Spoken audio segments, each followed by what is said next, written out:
Louvado seja nosso Senhor Jesus Cristo, para sempre seja louvado.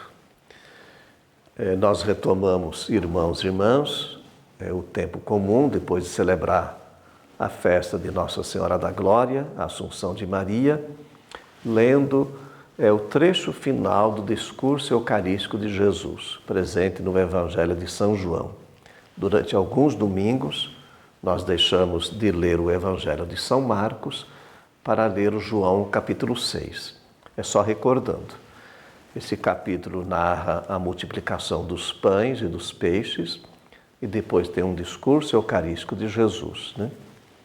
E vocês se lembram que Jesus faz um questionamento muito sério, porque logo após a multiplicação dos pães ele se afasta, né, da multidão, mas as pessoas o procuram. E aí ele faz um questionamento: por que vocês estão me procurando? Por causa do sinal, ou por causa dos sinais, ou porque vocês se alimentaram e estão satisfeitos, né? É uma pergunta básica: por que nós procuramos Jesus? E aí ele fala para procurar o alimento que permanece para sempre.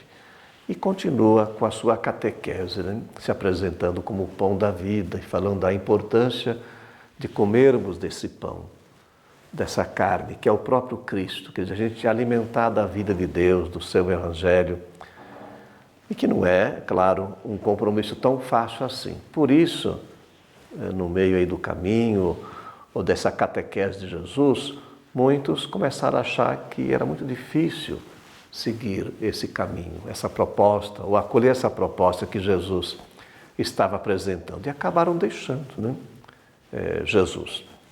Ele se volta para os discípulos e fala: vocês também vão me deixar? E Pedro responde em nome do grupo, né? Mas para onde nós vamos, Senhor? Só tu tens palavras de vida eterna. Olha que resposta belíssima de Pedro, né? Quantas vezes nós também podemos passar por experiências de dúvidas, de crises, de medos, da gente às vezes querer desistir, largar a igreja, largar a fé, deixar de fazer o bem, de viver o Evangelho. São crises normais que cada pessoa pode passar por essa experiência. Eu, você, qualquer um, né? Mas depois, fazendo um bom exame de consciência, né, nós podemos responder como Pedro: mas para onde nós vamos, né? Se nós deixarmos Deus, que rumo nós vamos tomar, né? Que rumo o ser humano vai tomar? Se deixarmos de seguir Jesus, só Ele tem palavras de vida eterna. E eu gosto sempre dessa imagem. Uma vez eu li no livro, já partilhei várias vezes, repito, que no coração do ser humano há um lugar que só pertence a Deus e ninguém e nada pode ocupar esse lugar.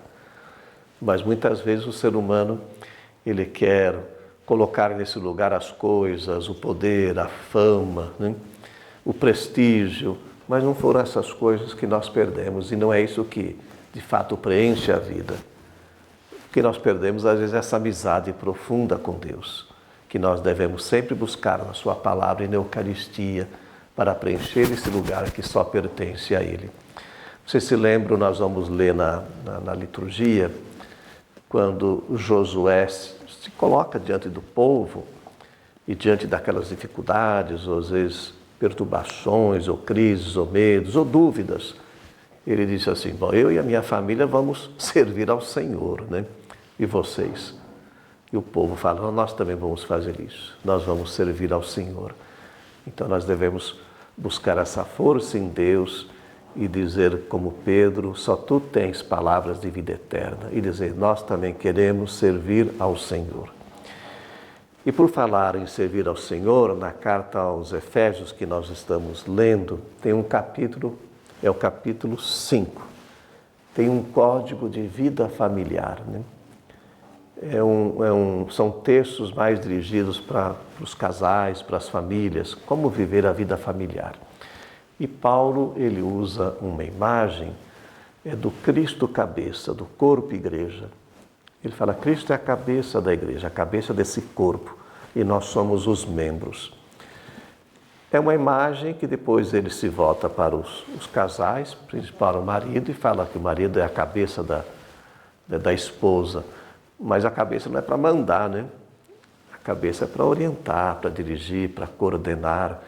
Não é para o homem se sobrepor à mulher. Depois Paulo vai falar, olha, o Cristo é a cabeça da igreja, mas ele morreu pela igreja. Será que vocês, homens, maridos, são capazes de morrer também por suas esposas, por suas famílias? E o Paulo não entra nessa questão da subordinação que acontecia na época, que o homem, a mulher era subordinada ao homem, né? Era um pouco a mentalidade da época. E às vezes até hoje isso continua. Paulo ele parte do princípio de que Cristo amou a sua igreja, morreu pela sua igreja. Então, homem e mulher devem viver essa experiência na vida familiar. Esta é a base da família. É o mandamento do amor, o sacramento do amor. E depois, é claro, todos as outras virtudes que devem fazer parte da vida familiar, né? Que Deus abençoe as nossas famílias. Que Deus abençoe também todos os nossos catequistas, né? Essa vocação tão sublime na igreja. Vocês sabem que na igreja o primeiro catequista é o bispo, né? Depois na paróquia são os padres. Mas vocês, homens e mulheres, eu falo assim, braço direito e braço esquerdo, né? Que nos ajudam muito nessa missão de catequizar as crianças, adolescentes, também os adultos, essa catequese de iniciação que nós hoje a igreja tanto insiste. Então que Deus abençoe esse trabalho, dê fidelidade, coragem, perseverança aos nossos catequistas. Abençoe-vos o Deus Todo-Poderoso, Ele que é Pai, Filho, Espírito Santo. Amém.